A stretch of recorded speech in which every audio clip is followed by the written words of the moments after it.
రాష్ట్రంలో ప్రజాస్వామ్య నాశనానికి వైఎస్ రాజశేఖర రెడ్డి నాంది పలికితే జగన్ గాలి జనార్దన్ రెడ్డి దాన్ని కొనసాగిస్తున్నారని తెలుగుదేశం అధ్యక్షుడు చంద్రబాబు నాయుడు మండిపడ్డారు. అవినీతి పరుల్ని ప్రభుత్వం కాపాడుతుందని ఆరోపించారు.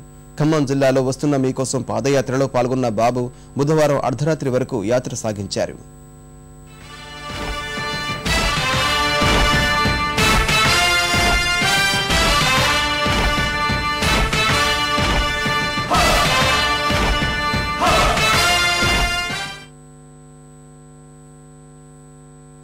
ప్రజా సమస్యలే ప్రధాన ఎజెండాగా తెలుగుదేశం అధినేత చంద్రబాబు నాయుడు సాగిస్తున్న పాదయాత్రకు విశేష స్పందన లభిస్తోంది. 1700 కిలోమీటర్ల మైలురాయిని దాటారు.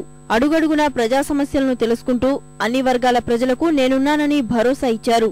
అధికారాన్ని అడ్డుపెట్టుకుని వైఎస్ ఆయన తనయుడు జగన్ అడ్డగోలుగా దోచుకున్నారని ధ్వజమెత్తారు. కాంగ్రెస్ నేతలు కూడా అవినీతిలో కూరుకుపోయారని చంద్రబాబు మండిపడ్డారు. హైదరాబాద్ లో లోటస్ పాండ్ లో ఒక ఇల్లు, బెంగళూరులో 30 ఎకరాలతో ప్యాలెస్. 17 సంవత్సరాల తెలుగుదేశం పార్టీ అధికారంలో ఉంటే ఒక పద్ధతి ప్రకారం పోతే వీళ్ళు టీవీ పెడతారు, పేపర్ పెడతారు, దినానికి 4 పేజీలు నన్ను గురించే రాస్తారు.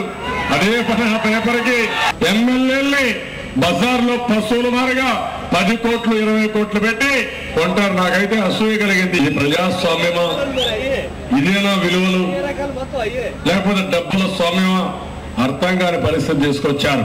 ఇన్ని వేల కోట్ల రూపాయలు దొంగతనంగా సంపాదించుకున్నారు, అవినీతికి పాల్పడ్డారు. కనీసం మేము అవినీతికి పాల్పడలేదని వైఎస్ఆర్ కాంగ్రెస్ చెప్పే పరిస్థితులు లేరు. చెరువు మదారం గ్రామంలో మహిళలు చంద్రబాబుకు తమ సమస్యలు చెప్పుకున్నారు. గ్యాస్ సిలిండర్లు, లాంతర్లతో ప్రభుత్వానికి వ్యతిరేకంగా నినాదాలు చేశారు. పార్టీని, కార్యకర్తల్ని కదిలిస్తూ ప్రజల్లో చైతన్యం తీసుకొచ్చే ప్రయత్నం చేశారు. వచ్చే ఎన్నికల్లో అవకాశమిస్తే ప్రజలకు జవాబుదారీగా ఉంటానని హామీ ఇచ్చారు. అధికారంలోకి వచ్చిన 6 నెలల్లోనే గాడి తప్పిన పరిపాలన ఘాట్లో పెట్టే బాధ్యత తెలుగుదేశం పార్టీ తీసుకుంటాం.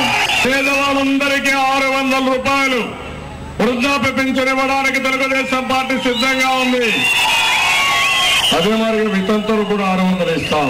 వికలాంగులకి 1500 రూపాయలు పింఛన్ ఇస్తాం. పేదవాళ్ళందరికీ 1,00,000 రూపాయలు ఖర్చు పెట్టి ఉచితంగా ఇల్లు కట్టించే బాధ్యత తెలుగుదేశం పార్టీ తీసుకుంటుంది. 100 అసెంబ్లీ సీట్లు, 10,000 కోట్ల రూపాయలు ప్రణాళిక, స్థానిక సంస్థల్లో 50% రిజర్వేషన్ల కోసం పెడతాం. వాళ్ళ ఆర్థికంగా పైకి తీసుకొస్తాం. ముస్లింల కోసం ఒక పాలసీ పెట్టాం. 2,500 కోట్ల రూపాయలతో బడ్జెట్ పెట్టి వాళ్ళకు న్యాయం చేస్తాం. 80% అన్నిట్లో రిజర్వేషన్లు పెడతాం. ఒక పక్క లంబాడలు కానీ అదే మరి ఏజెన్సీలో ఉండే ఆదివాసులకు కూడా న్యాయం చేయడం కోసం ఒక పాలసీ తీసుకొచ్చాం. ఇవి తప్పకుండా అమలు చేసి మీ రుణం తీర్చుకుంటాం. ఖమ్మం జిల్లా పర్యటన పూర్తి చేసుకున్న చంద్రబాబు నేటి నుంచి ఈ నెల 20 వరకు నల్గొండ జిల్లాలో పాదయాత్ర చేయనున్నారు. కోదాడ మండలం శాంతినగర్ నుంచి నల్గొండ జిల్లా వస్తున్న మీకోసం ప్రారంభమవుతుంది.